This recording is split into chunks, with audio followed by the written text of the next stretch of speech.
పులివెందుల్లో రీపోలింగ్ ను వైఎస్ఆర్సీపీ బహిష్కరిస్తున్నట్లు ప్రకటించారు MP YS Avinash Reddy.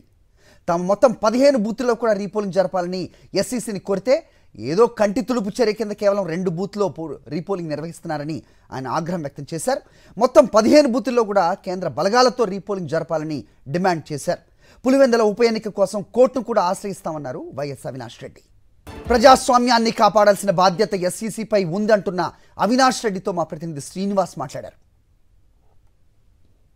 Pulivendula ZPTC ఉప ఎన్నికకు సంబంధించి పులివెందులలో జరిగినటువంటి అరాచకాన్నంతా కూడా రాష్ట్రం చూసినటువంటి పరిస్థితి ఉంది. ప్రజలందరూ కూడా గమనించారు. ఆధారాలతో సహా దొంగ ఓట్లు ఎలా రిగ్గింగ్ చేశారో కూడా తేల్చినటువంటి పరిస్థితి అయితే స్పష్టంగా కనిపిస్తుంది. అన్ని ఆధారాలు ఉన్నా కానీ ఎన్నికల కమిషన్ ఈరోజు కేవలం 2 పోలింగ్ బూతుల్లో రీపోలింగ్ అంటూ కూడా అర్ధరాత్రి 2 గంటలకి ప్రకటించినటువంటి పరిస్థితి అయితే ఉంది. అసలు ఎందుకు ఇలా ప్రకటించాల్సి వచ్చింది, ఈ రీపోలింగ్ మీద వైఎస్ఆర్ కాంగ్రెస్ పార్టీ స్టాండ్ ఏంటి అనేది కూడా మనం ఒకసారి మన దగ్గర కడప ఎంపీ అవినాష్ రెడ్డి గారు ఉన్నారు, ఆయనతో మాట్లాడదాం. చెప్పండి సార్, అర్ధరాత్రి 2 గంటలకు మళ్ళీ కేవలం 2 బూతుల్లోనే రీపోలింగ్ అంటున్నారు, దీని మీద మీ స్టాండ్ ఎలా ఉంది? నిన్న జరిగినటువంటి పులివెందుల జెడ్పీటీసీ పోలింగు ఏ మాదిరి జరిగిందనే విషయం రాష్ట్రమంతా చూసింది.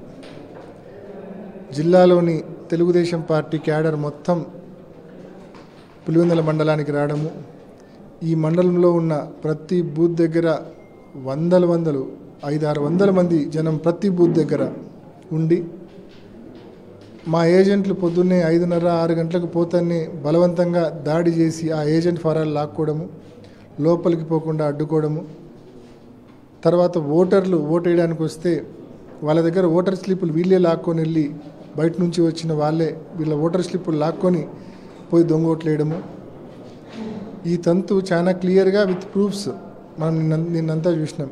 పోలీసులు టీడీపీకి సంబంధించిన గూండాలు, అంటే టీడీపీకి సంబంధించిన జిల్లా వ్యాప్తంగా వచ్చిన క్యాడరు, వీళ్ళందరూ కొల్యూడై ఇది నార్మల్ ప్లాన్ కాదు, అబ్నార్మల్. ఇది ముఖ్యమంత్రి స్థాయిలో చంద్రబాబు నాయుడు గారి స్థాయిలో పూర్తిగా డీజీపీ గారికి పూర్తిగా ఆదేశాలు ఇచ్చింటేనే ఈ మాదిరి పోలీసులు తెలుగుదేశం పార్టీకి తొత్తులుగా పనిచేసింటారు. లేకుంటే పోలీసు వాళ్ళు కూడా మేము అధికారం కోల్పోయినాక 15 నెలల్లో ఒక 80-90% టీడీపీకి ఫేవర్ చేసినారు, కనీసం 10% అన్న మాకు ఉండింటారు. కానీ ఫర్ ద ఫస్ట్ టైం నిన్న 100-0 అవుట్ రైట్ టీడీపీ కార్యకర్తల కంటే ఎక్కువ పనిచేసినారు నిన్న పోలీసు వాళ్ళు చంద్రబాబు నాయుడు గారి కోసం. అంటే ఇప్పుడు మీరు చాలా ఆధారాలు నిన్న కూడా బయటకు వచ్చినాయి, ఏదైతే జమ్మలమడుగుకు సంబంధించి మున్సిపల్ ఏదైతే మార్కెట్ యార్డుకి సంబంధించిన వైస్ చైర్మన్ కానీ ఇట్లా వేంపల్లికి సంబంధించి కమలాపురానికి సంబంధించిన ఓటర్లు వచ్చి ఇక్కడ ఓటేశారని చెప్పేసి మీరు క్లియర్గా అడుగుతున్నారు. వెబ్ కాస్టింగ్కి సంబంధించినటువంటి ఫుటేజ్ బయట పెట్టాలని చెప్పేసి, మరి ఎందుకని ఎన్నికల కమిషన్ ఈరోజు ఇలా స్పందించిందని?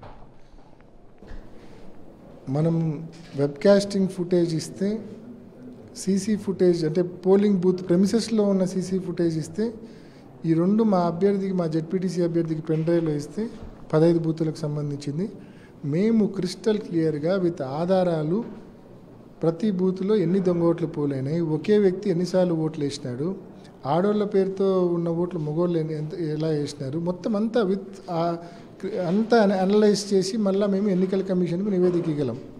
దెన్ ఎన్నికల కమిషన్ దాన్ని వెరిఫై కూడా చేసుకోవచ్చు మేము ఇచ్చిన రిపోర్ట్ తప్ప ఒప్ప.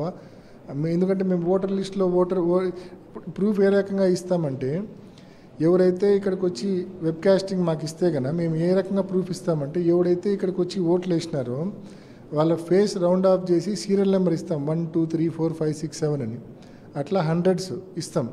ప్రతి ఒక్క వ్యక్తి పేరు తన ఓటర్ ఐడి కూడా పెడతాం. తన జమ్మలమడుగు ఓటరా, కమలాపురం ఓటరా, ప్రొద్దుటూరు ఓటరా, అనంతపురం ఓటరా, విత్ ఓటర్ ఐడి కూడా పెట్టి మరి ప్రూఫ్ ఎన్నికల కమిషన్కి ఇస్తాం. దానికి మేము ప్రిపేర్డ్గా ఉన్నాం. బట్ ఎన్నికల కమిషన్ మాకు వెబ్ కాస్టింగ్ ఇవ్వాలి. ఇస్తే ఒక వారం రోజుల్లో మేము మొత్తం అన్ని బూతులు అనలైజ్ చేయించి పక్కాగా మేము రిపోర్టు ఎన్నికల కమిషన్కి ఇస్తాం, విత్ ఓటర్ ఐడి ఇచ్చేస్తాం. మళ్ళీ ఎటువంటి దాన్ని మళ్ళీ వెరిఫికేషన్ కూడా అవసరం లేనంత పకడ్బందీగా ఇస్తాం. అంటే అంత క్రిస్టల్ క్లియర్గా ఇక్కడ దొంగ ఓట్లు అనేది ఇక్కడ పడడం జరిగింది. కాబట్టే మేము వెబ్ కాస్టింగ్ ఇవ్వమని చెప్పి గట్టిగా అడుగుతూ ఉన్నాం. మరి రీపోలింగ్ 15 కేంద్రాల్లో విత్ సెంట్రల్ ఫోర్సెస్ జరపమని గట్టిగా అడుగుతూ ఉన్నాం. న్యాయస్థానాన్ని కూడా ఆశ్రయిస్తూ ఉన్నాం. కానీ ఎన్నికల కమిషన్ ఏదో కంటి తుడుపు చర్య 2 పోలింగ్ బూతుల్లో మాత్రమే రీపోలింగ్ అంటే ఇది ఒక డ్రామా మాదిరి మాకు అనిపిస్తూ ఉంది. ఎందుకు డ్రామా మాదిరి అనిపిస్తూ ఉందంటే, బహుశా మేము న్యాయస్థానాన్ని అప్రోచ్ అవుతామని నిన్ననే మేము చెప్పినాం. దాన్ని ఏదైనా కౌంటర్ చేసుకోవడానికి అక్కడ ఏదైనా న్యాయస్థానం ముందు కారణం చెప్పడం కోసము ఈ మాదిరి మేము 2 పోలింగ్ బూత్స్లో రీపోలింగ్ కూడా చేస్తున్నామని చెప్పి న్యాయస్థానాన్ని ఏమన్నా వీళ్ళు తప్పుదారి పట్టించడానికి ఏమన్నా ఇటువంటి ప్రొసీడింగ్ ఏమన్నా, ఎందుకంటే ప్రొసీడింగ్ వచ్చిన టైం కూడా ఈరోజు ఉదయం 2:15కు ఎవరు కంప్లైంట్ ఇవ్వాలా, రీపోలింగ్ కావాలని ఎవరు అడగలే. ఎందుకంటే ఏమడుగుతాం, 100% పడిందే దొంగోట్లు అన్నప్పుడు ఇంకా రీపోలింగ్ అడగడంలో శాంక్టిటీ ఏముంది? మనం ఫ్రెష్ పోలింగ్ మాత్రమే అడిగినాం విత్ సెంట్రల్ ఫోర్సెస్. మనము ఈ 2 బూతుల్లో రీపోలింగ్ అనేది ఎవరు అడగలే.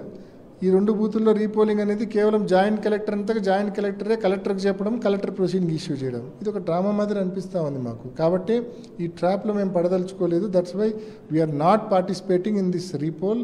మొత్తం వెబ్కాస్ట్ మాకు ఇస్తే ఎవరెవరు దొంగ ఓట్లు ఉన్నారనేది ఐడెంటిఫై చేసి మేము మళ్ళీ ఎన్నికల కమిషన్ సమర్పించిన తర్వాత మొత్తం 15 బూతులకి ఏదైతే బైపోలు జరగాలి అని చెప్పేసి కూడా వాళ్ళు డిమాండ్ చేస్తున్న పరిస్థితి అయితే కనిపిస్తుంది. కెమెరామెన్ రాముతో శ్రీనివాస్, సాక్షి న్యూస్, కడప నుంచి.